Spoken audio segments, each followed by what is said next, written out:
Спикерот Талат Џафери очекува новата влада да биде избрана на 16, а веќе на 17 јануари да биде во функција со сите овластувања.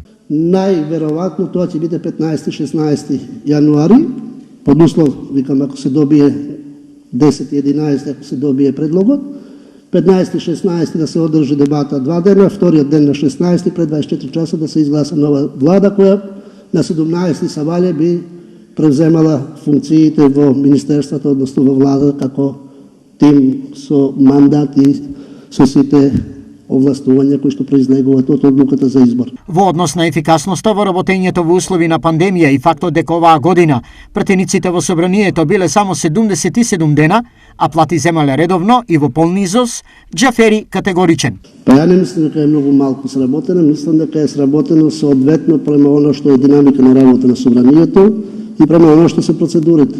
А дел од точките што стојат на комисиите, ќе треба со претседателите на комисиите да ги видите причините зошто тие точки стојат таму. Според Џафери, иако оваа година се работеше во воредна состојба, донесени се 233 закони, што овој парламент го прави мощно ефикасен.